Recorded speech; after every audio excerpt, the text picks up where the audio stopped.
Hello and welcome. Today we're going to be talking about the book Barbarism by Michel Henry. I think I finished about half of it, probably 2/3 of it, so I'm going to discuss that much of it. And then we're going to have another video at some point once it's finished. But this one's pretty difficult, actually, I guess, just to get through. It is translated from French, so that could be a factor. But the language is quite complex, and the ideas are even more complex. I think this is very much going into some pretty deep philosophy, just about subjectivity versus objectivity and the perception of life, and it's a pretty dense read. But let's look at the title for a second. So, barbarism. What exactly do we mean by this? Well, in the typical sense, we'd think something that is barbaric. Barbaric means not respectful of culture or having any valuing of life, right? So you might say cannibalism is barbaric. You might say a wanton slaughter is barbaric, right? When we think of a barbarian, what are they doing? They're tearing down culture, they're tearing down societal norms, they're going against common decency and things like that. So in this work, we have Michel Henry, who is talking about the new barbarism, which he thinks is science. So science is actually barbaric, and at first glance, that doesn't really seem to make sense, right? Isn't science the opposite of barbarism? Well, if you take this definition of a destruction of culture, right, then science is incredibly barbaric, because science is almost antithetical to culture. As science has taken over, it seems our culture has just been falling further and further, right? Is there even any culture anymore? Is there anything we can point to and say that this is high culture or anything? I think with each growing day, it seems that is becoming closer and closer to the truth, that there is no culture whatsoever. But he goes into, how exactly we got to this, and what is wrong with science, what is wrong with technology and things like this. And it's a pretty interesting perspective. So one of the few things that's really important here is he tries to actually define what culture is. So I had a few quotes here at the beginning that are pretty interesting. So the first quote here, he talks about barbarism and culture. He says, "Barbarism is not a beginning. It is always second to a state of culture that necessarily precedes it. And it is only in relation to this prior culture that it can appear as an impoverishment and a degeneration. Barbarism, as Joseph de Maistre says, is a ruin, not a rudiment." Now, I always love whenever other authors quote Joe de Maistre. It's just pretty interesting to me that this guy is pretty fundamental in building, this reactionary kind of worldview, and not many people know about him. So another good shout out to Joseph de Maistre here. But then to actually examine the quote, right? Barbarism is only definable in relation to something else. So until you have culture, you cannot have barbarism. Barbarism cannot stand alone, right? So if you think of the origin of the word, barbarism was during the Roman Empire, right? They refer to these Gallic and Germanic peoples as barbarians because they did not have this high culture that Rome did. But then what is culture? So he has a whole paragraph on this. So what then is culture? Every culture is a culture of life, in the dual sense whereby life is both the subject and the object of this culture.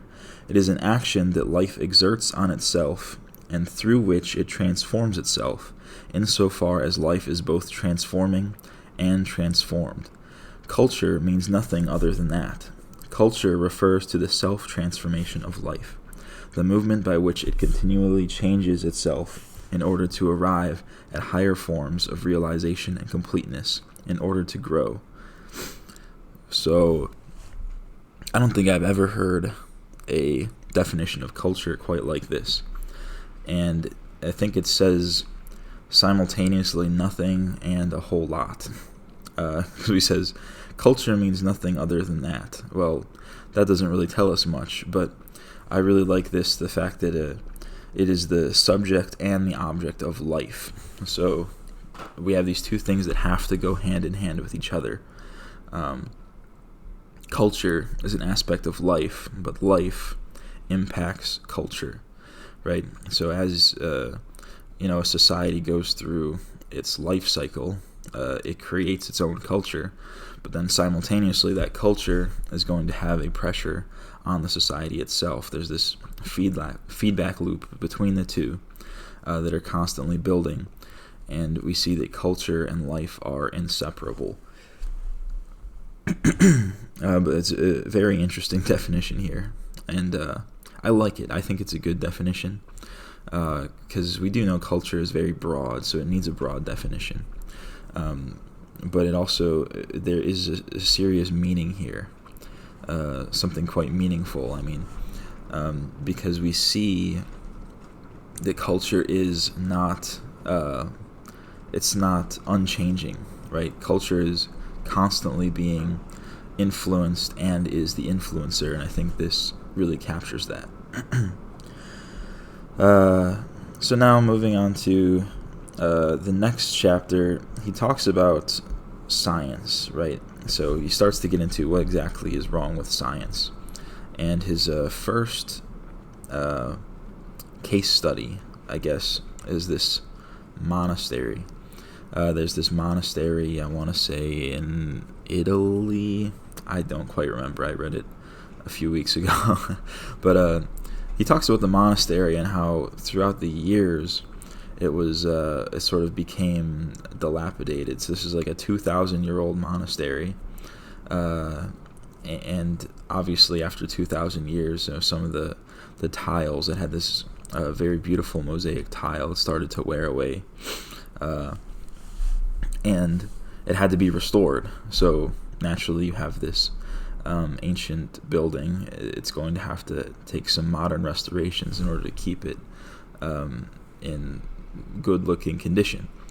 And he says that the problem with this and the problem with science, right, is science is going to look at the material aspect of this building and say that, well, it is not the same building that it once was, right? Almost like this ship of Theseus type of scenario, where now you've replaced this ancient tile and no longer has the same value that it once did, right? It is not this ancient monastery anymore. It is a newly renovated monastery, and he says that it's destructive of culture. This is barbaric, right?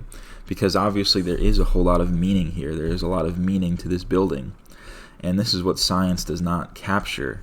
Is it's not the building itself that is the work of art. It is the building itself creates this image that only exists subjectively to the beholder, right?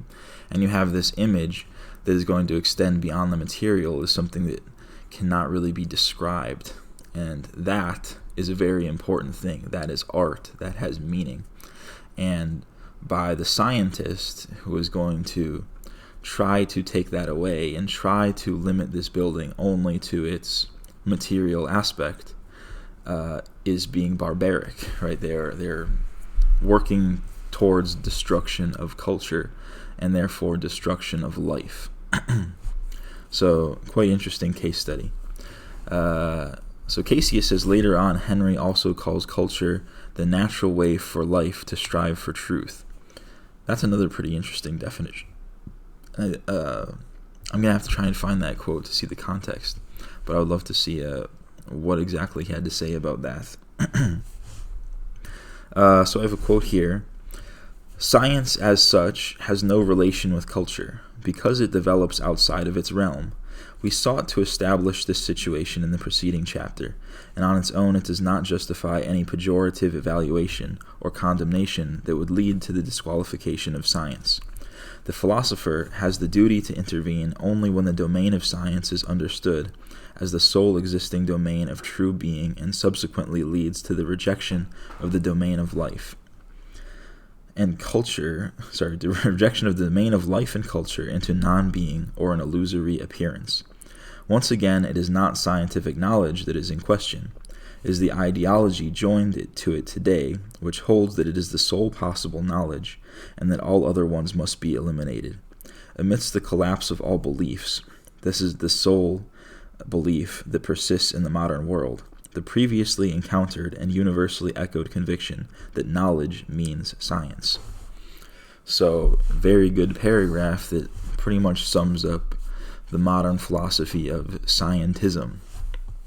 And this is something Casey has pointed out, is that this is sort of a better way of describing the situation that Nietzsche first pointed out in what was it? The Birth of Tragedy, right?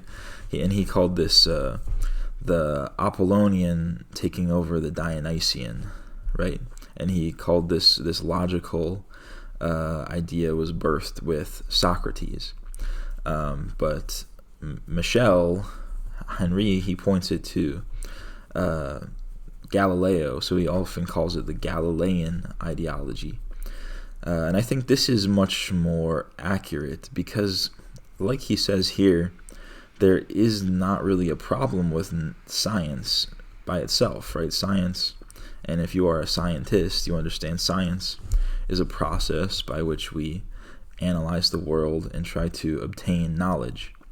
There's nothing wrong with that. I mean, it's good to have knowledge of the world, and it's good to try to put that knowledge into practice. You run into problems when you think that science is the only possible way of obtaining knowledge, right? So to go back to this monastery, there's nothing scientifically significant about the monastery, right? It's no longer an ancient building because it's been restored, so it doesn't have that to it. It's pretty much just a building filled with, modern art because, all the pieces of this mosaic are modern. They're recreations. So scientifically, there's nothing significant here, right? But that's only if you believe in this ideology that the material and the scientific is the only thing that matters. Because if you believe in anything else being significant, then this monastery is a very sacred place. It's an important place. It's a historical place, and it has a lot of meaning to it. And this happens to a lot of things, right? This is just a case study looking at one building, but you can just think of the attitudes of society as a whole.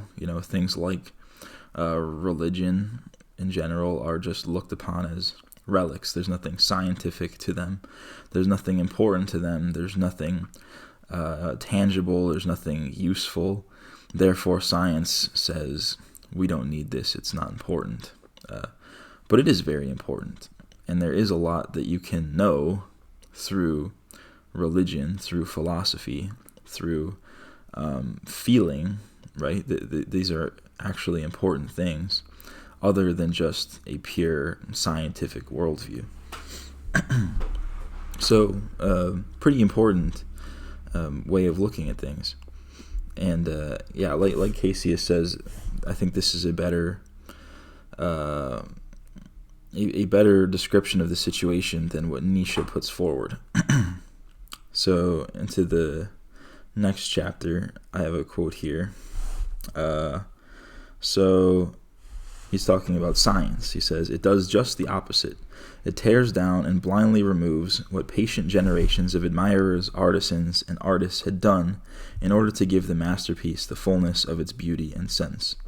That is a new form of barbarism." And so that is his, main statement in description of this monastery, right? So rather than build it up, right, rather than create culture, it is explicitly tearing down that culture. And this destruction of culture, right, that is barbarism, like he has said. So that's his opinion on that. Then let's see, where do we go next? So then the last part in that chapter, he was talking about the mosaic again. So he says, in truth, what do we really see on them? We do not see suffering, but a deposition, not joy, but an annunciation, not the interchange of suffering into joy, not the transformation of despair into a work of salvation, but a crucifixion and a resurrection.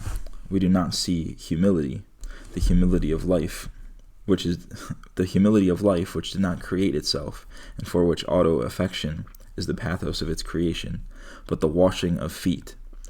And he goes on with this, but he's talking about this mosaic in a monastery had these depictions of Jesus, and to the scientific observer, it's just an image of a man, right? It's an image of a man being crucified, an image of a man washing feet, right? These are not interesting things. These are not, they have no meaning to them. They are totally mundane, unless if you're looking at it through a purely scientific context, right? Whereas if you have the historical and cultural context, these things have a whole lot of meaning, and they bring forth ideas that extend so much further beyond mere appearances, right? We see a crucifixion on a cross, right? But what does that actually mean? It stands for the transformation of despair into the work of salvation. That is such a profound thing that science cannot do, right? That's like science cannot express that in the same way that this plain image, right, of a man crucified can do. And what he says about changing suffering into joy, right? We do not see joy, but we see an annunciation, right? An annunciation of a savior, right? And these are real human feelings, real human emotions, and this is captured in art. This is captured in culture, and science will never be able to. It will never be able to capture this at all, and it would be one thing if we could have science and have culture and have art, but science refuses to allow the existence of anything outside of itself. Anything unscientific is wrong. It's not objective. It is not true. And so the last section in this chapter, he says, what science did in Daphne, it does everywhere. It does not know life, its fundamental properties, its sensibility, its pathos, or its essence. That is, it does not know what life is for itself, what it experiences constantly, and from where it draws the hidden but invisible motivation for everything that it does. And this gets to a pretty interesting idea, like what is life and why is life and what gives life meaning? Well, it's things like this, right? It's things like art and culture and belief and emotion. And these are very important parts of life and sensible parts of life. He uses this word a lot, sensibility. The sensible world and things that affect our senses. And that's much more important than the explicit material circumstances of the science. And so life is for itself what it experiences constantly. So a definition of life here, life is experience. And experience is necessarily subjective, right? There's going to be aspects of it that are not material. Just like how we said before, the way that art can evoke certain feelings, thoughts, emotions, that is very unscientific, but it is nonetheless real, perhaps even more real than science. And so to take that away, once again, is quite barbaric. By the way, Daphne, I used that word Daphne, so that's where the monastery was, the monastery of Daphne. I still don't remember what country it was in, but I'm sure if you Google that, you'd be able to find it. Let's see. Now, the next section, next quote here. He says, "It does not suffer any passivity of the regard and collapse when the conscious act that produces it is interrupted. I cannot, as Sartre says, count the number of columns on the pantheon that I form an image of."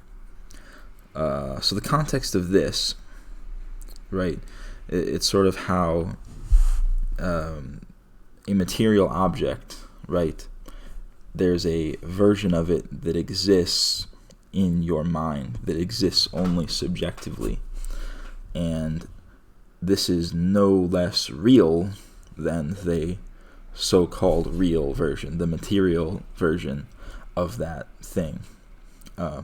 And because of that, these things, right, these thoughts, feelings, emotions that are evoked by this object, this image in your mind is no less real and arguably more important. And once again, science would serve to say that it is not as important and it is irrelevant and it should not be considered, right?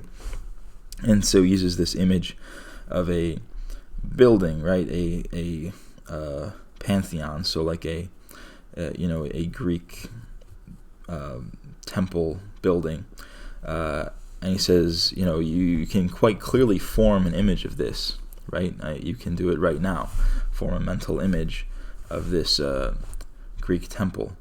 Okay, well now try to count the number of columns. Well, you can't, because you're not looking at a picture of it, you've just created this image in your mind, right? And this is an interesting phenomena that I think most people are noticed, and some people that are more artistic might not agree with this.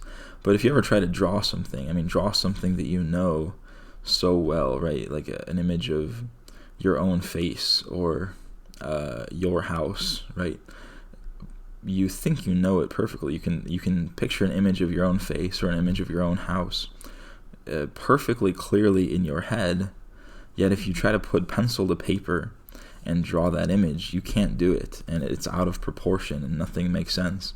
And it seems very strange because of how clear and vivid that image is in your mind.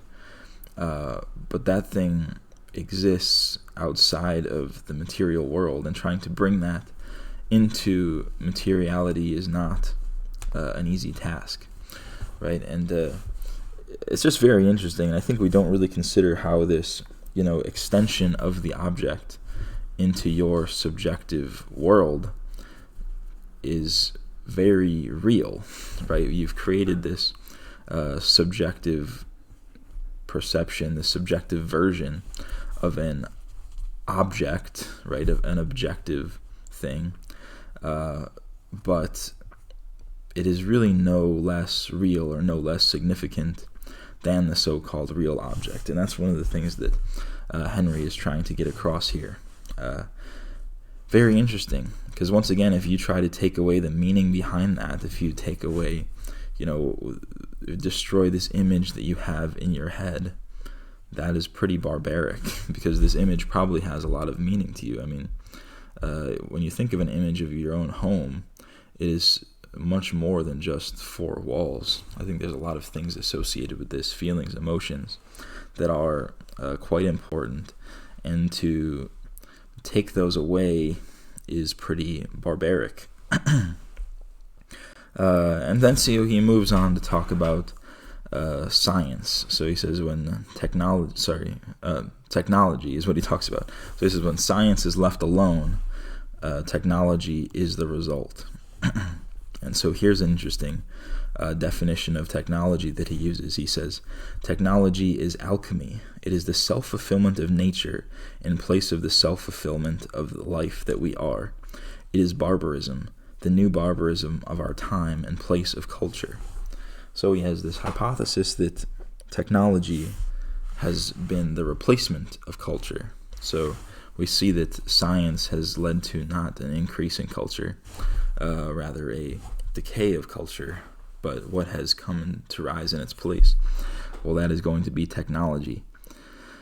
And he says technology is very anti-life because life, a fundamental part of life, is action and deliberate action. If you're not deliberately doing something, are you really living?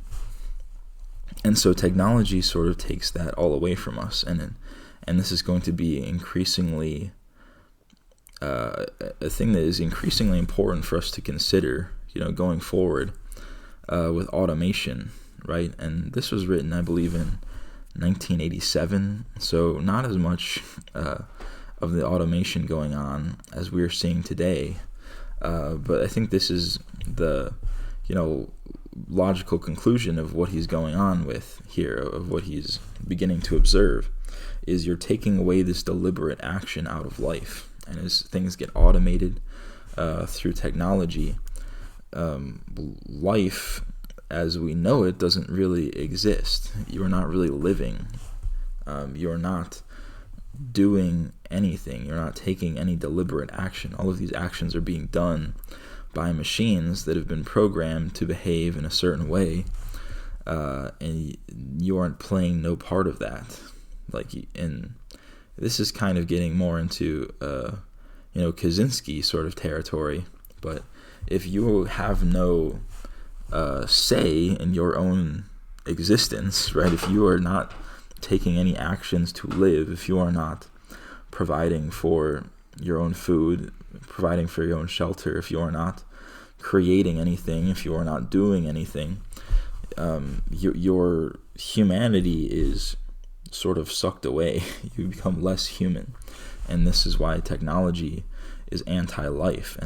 And Henry is sort of fleshing out this idea, and the other thing, calling it alchemy, right? So the self-fulfillment of nature in place of the self-fulfillment of life. So when we think of alchemy, right, in the classic sense, right, it was this manipulation of nature. I guess original definition was turning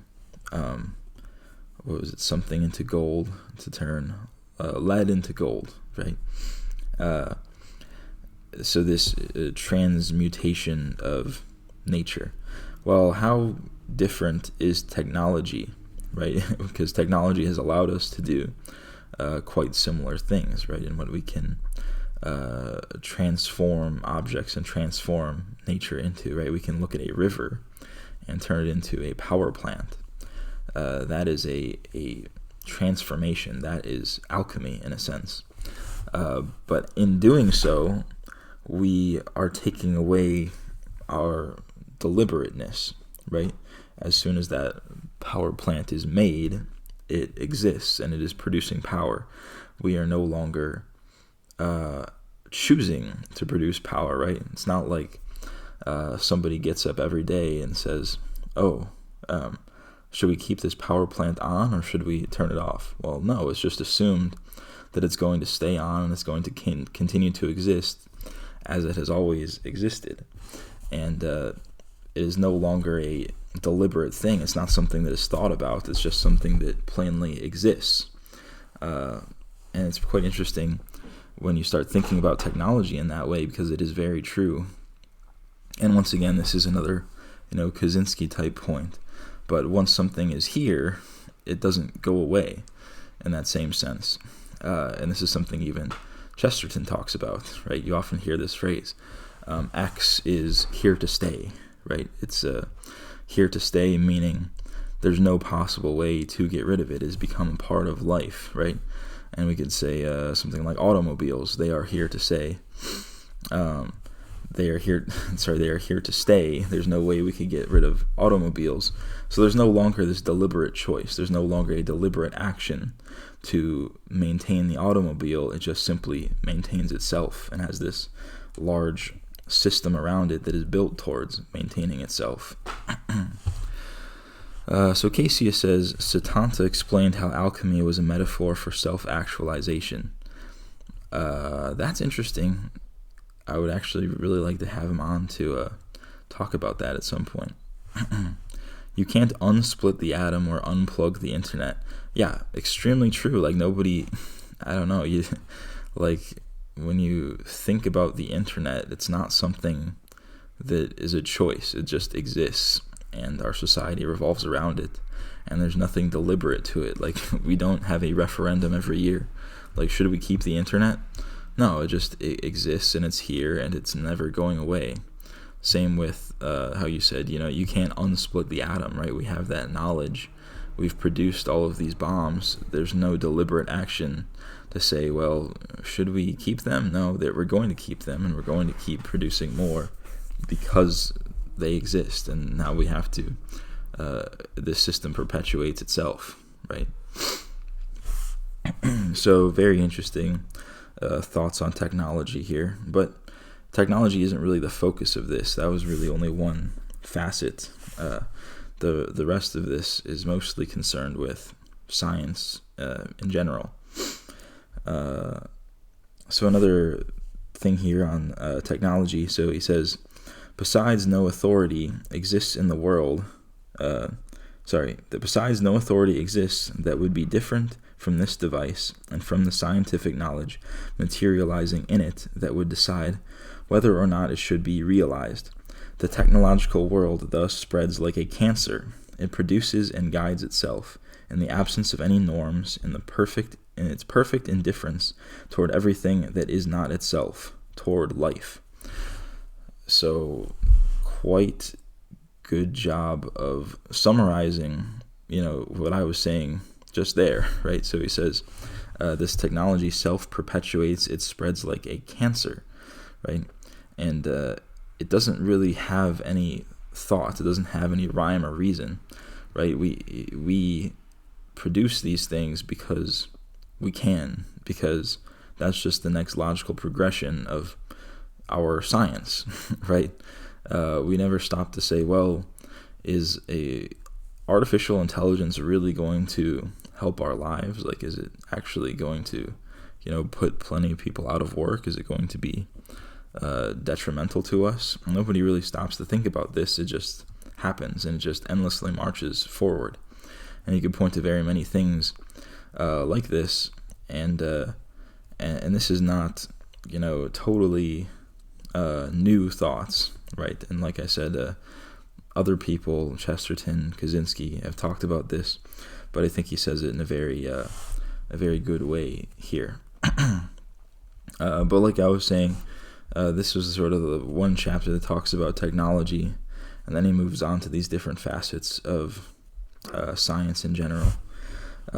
Actually, no, I have one more quote from the technology chapter. So he says, even if we were to suppose that within this monstrous development of modern technology, the appearance of a new procedure, the splitting of the atom, genetic modification, etc., would raise any questions to the conscience of the scientist, such a question would be swept aside as anachronistic. There is no longer any questioning or conscience in the only reality that exists for science. So I like this word, anachronistic, right? It's like you ask any question, you say, well, maybe science has gone too far, maybe we shouldn't do that. And really all you're met with is just like confused looks, like nobody's like what the hell are you talking about? It's like you're like this relic of a bygone era, right? You're anachronistic. There's the way that society is now, right? The way that modernity has taken hold, there is no stopping this. And to, even suggest that there should be a reconsideration is just total futility. It's just not a factor anymore. There's no way that there's going to be any roadblock. So, yeah, that's a pretty common way of looking at technology. Well, I mean, common in the sense that, like, among, techno-skeptics, this is a pretty, popular perception. This is a pretty mainstream idea. I keep saying mainstream like techno-skepticism is, but you know what I mean. Like within these circles, it's not like a, crazy out there thought. This is sort of something that many people have already internalized if they're reading something like this, but nonetheless important. So moving on. So now this is a pretty interesting thing where he has a few chapters talking about, science and, how it differs from life, I guess. And it's very philosophical here. And he starts to get into, what is this reality that we perceive, and he thinks that, science by definition is objective, right? It claims that there is a truth, that there is a universal truth that can be known through science. Whereas if you are a real person, you understand that all existence is subjective, right? And he kind of starts with this, I don't know if I would really call it Cartesian, I think therefore I am, but it is kind of like the only thing that you can be sure of is your own subjective experience. But more so than that, there's so many aspects of life, right, the most important parts of life, that are entirely subjective, right? Like how we talked about earlier, the images that you form in your own mind, the evocations of emotions, the callbacks to these thoughts, right? When you look at the mosaic and you feel a wave of emotion or an attachment or anything like that, that is a very subjective feeling, right? There's nothing objective about that. Nobody else is going to have the same reaction to that as you are. It is purely your own experience. And to try and quantify that, right, is totally anti-life. It is anti-culture. It is barbaric. So science really steps outside of its lane when it tries to do these things. So here's a quote. "The person is an empirical individual who is presented to us, who is only a part of nature, and who is derived from the same laws and explanations as nature. But if the relation of the empirical individual to science is only an external and contingent relation, the scientist does not construct science as this empirical individual, but as a transcendental subjectivity. This is what is concealed under the title of person and scientist." So, pretty convoluted, but essentially what he's saying is we sort of pretend, right, when doing science, that there's this idea of the empirical individual, right, this totally objective person. Meanwhile, whoever is conducting science, right, they are doing it through this realm of their own subjectivity, right? There is no objective person. There's only a subjective observer. And, we always think of science as objective and as scientists as objective people. But there's no way for that to be true, right? And some people might say this is, a bit of a oversimplification, right? Like there is an object, like there is a true universal object, right? There's, in front of you, right? You say you're holding, you're sitting at a table, right? This table does exist outside of your own subjective experience. But there's really no way of knowing that. And even if it were true, there's aspects of this table that are purely subjective, right? When you close your eyes and you envision the table, that table is there in your mind, right? This portion of this real objective, quotes, table has bled into your subjective experience. And that can't really be explained by science at all, right? So just a convoluted way of saying that, can the scientist ever really be objective? And the answer to there is going to be no. And so I had one last quote And this is very interesting because I think it actually called back to Guinan, who we read last time. But he talks about systems of measurement. So he says, under the apparent rigor of a system of measurement, they hide the complete emptiness of the knowledge that they allow us to acquire. The mathematical framework cast onto phenomena remains external to what they are in themselves, that is, the immediate life of sexuality, crime, or suicide. The mysteries behind them are deeper than ever. It thus can be said that the more the human sciences call on statistics in order to conform to the Galilean model, the less they know that they are talking about. So, to give a little background on this, he starts talking about how you can try and quantify the human experience. So he takes a few things. So first he says suicide, right? You can count up the number of suicides that occur, in your country, and you can get statistics that talk about suicide, but they really don't tell us anything. You can't fathom the subjective distress that causes a person to want to kill themselves. You can't quantify how they felt while killing themselves. You can't do any of that. There's this totally subjective dimension that is much more important in understanding suicide that can never be reached via science. So science, as far as understanding suicide, is entirely useless. And he says the same thing about sex, right? So you can look at, statistics, how many people are having sex, how many people are having homosexual sex. He says how many people are, how frequently are they having sex, right? All of these things. But none of that really tells you why people have sex, right? Or, what drives them to pursue this, and this is a totally subjective thing, right? You don't know what was going on between these two people. What was this, bond that they might have had? What feelings went into this? What, you would even say, drives, what instincts, what things, made them want to do this. It is a totally subjective thing. There's this totally subjective factor that, once again, science cannot quantify, and therefore science will never understand. Science will never know.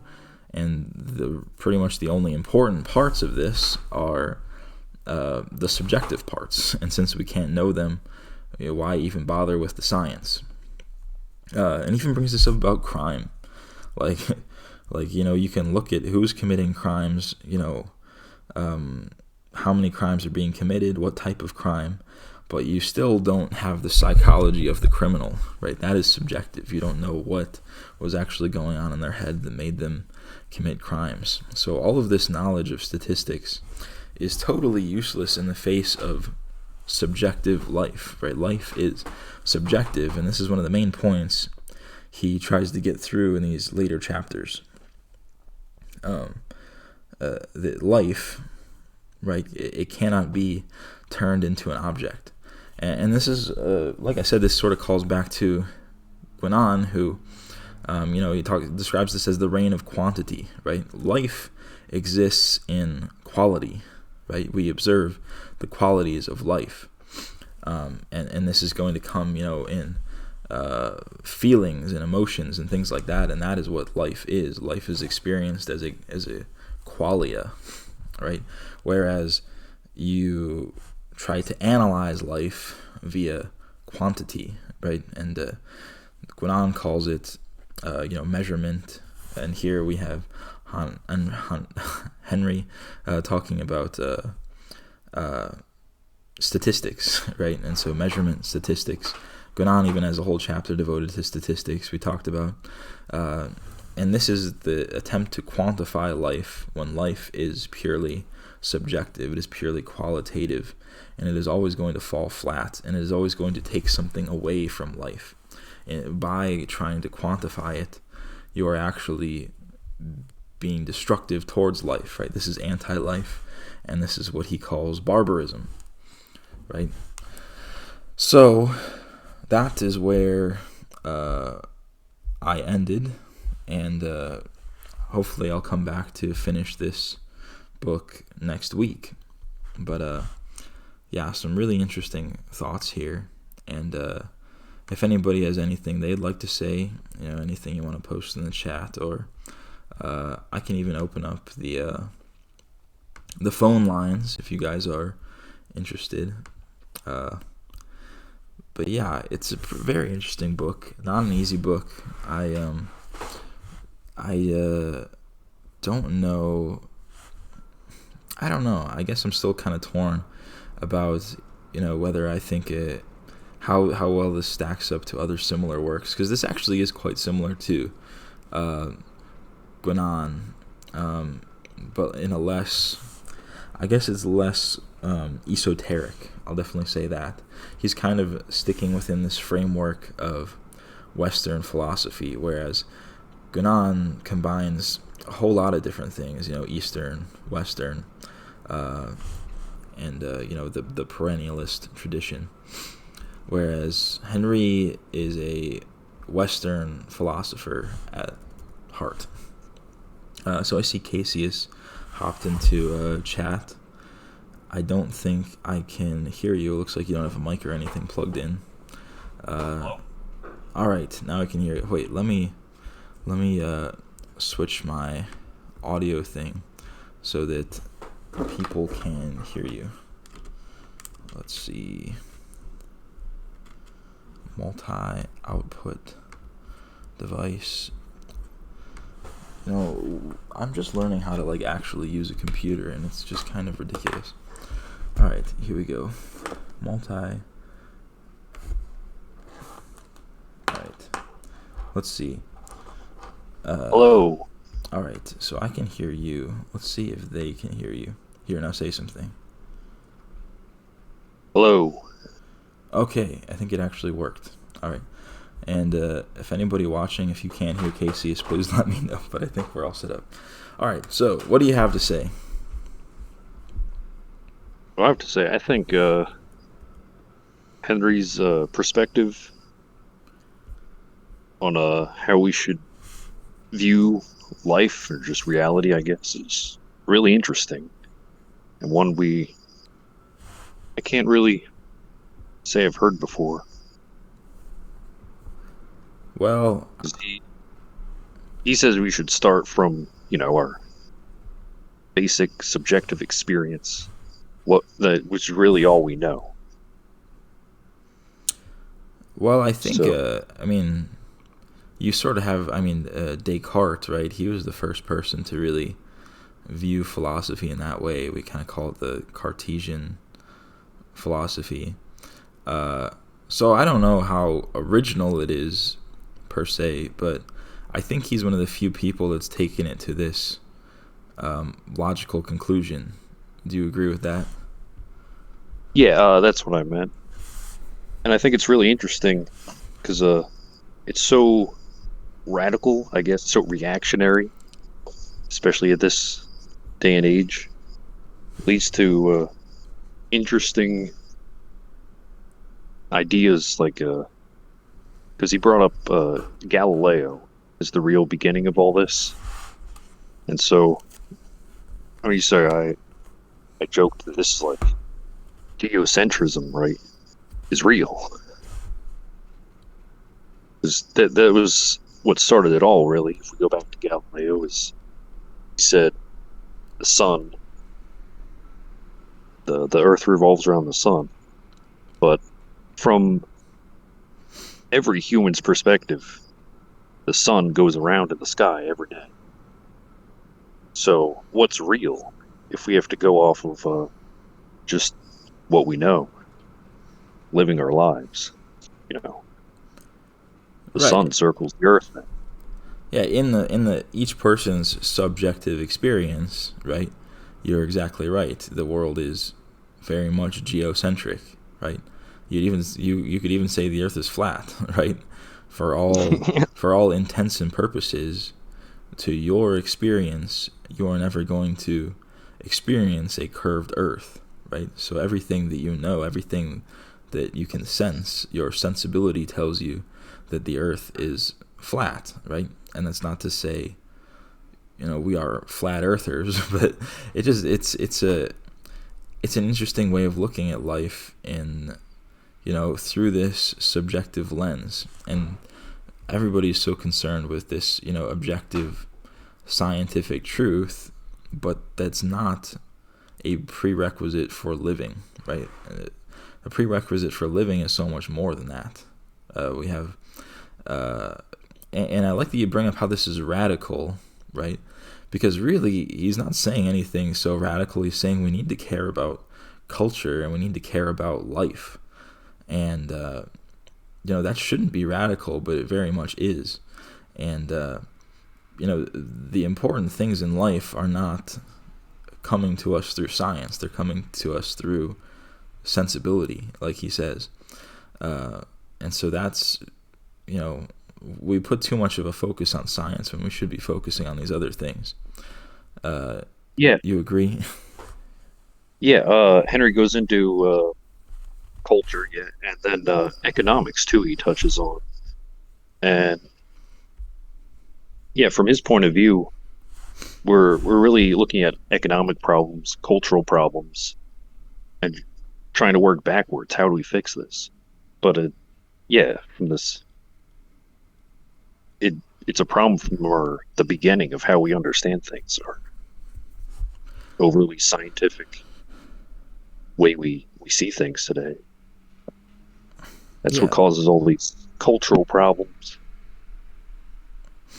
And you brought up the economic, and he kind of does he brings up Marxian economics and how you try to quantify labor, right? But it doesn't work like that, because labor, once again, is subjective, right? The difficulty of a task for one person is not going to be the same as a difficulty of the task for another person. And so economically, it's very hard to put a quantitative number on anything. And so this whole way of looking at economics is another thing that is pretty anti-life. Did you have anything else regarding that? I didn't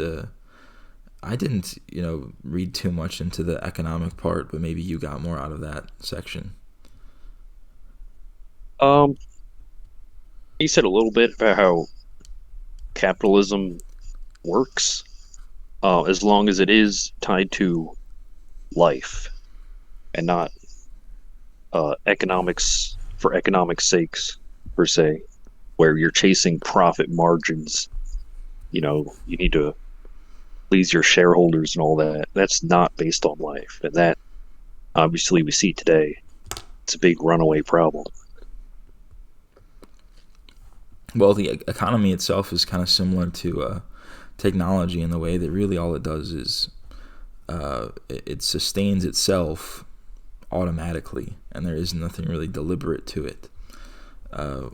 We just produce, and when production is too small, we find ways to produce more. We never, deliberately analyze what we're producing and why and whether it's good, and we don't ask any of the questions like that, similar to technology.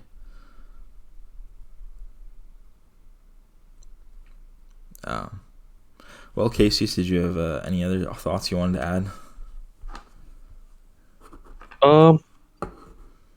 Well, this book is very dense, so yeah, it is. Really trying to dense one, but yeah, I think the whole point about the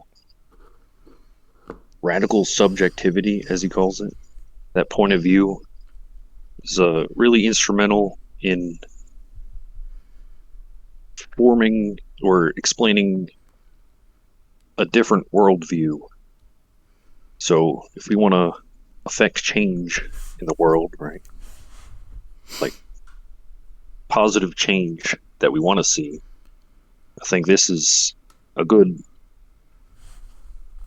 fundamental, I guess, to our idealist worldview. You want to put it that way?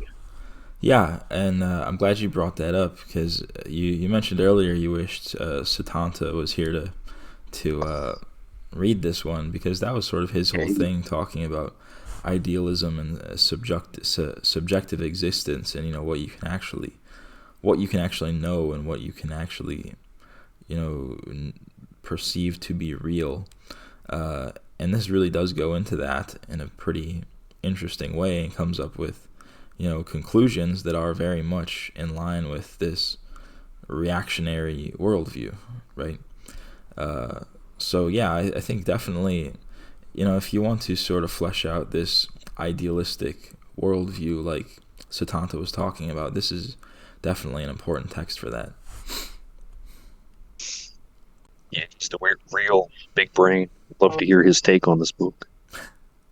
Well, I was actually gonna he was gonna sit down for a chat with us. I think we were planning it for yesterday, but he had some issues with his internet going out, so hopefully we'll have some discussion on that next week, so you can look forward to that. But yeah, so any final thoughts? Uh,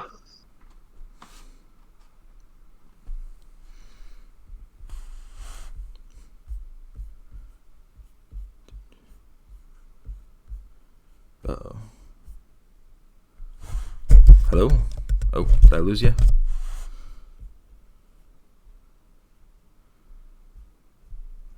Cass? All right. I guess he doesn't have any final thoughts, or I lost him, or something. But I guess I will sign off there. So thanks for those of you who stuck around, and thanks for any of you watching the replay. Next week we'll be talking about this again. So no new book to announce. But yeah, thanks for watching, and I hope you enjoyed.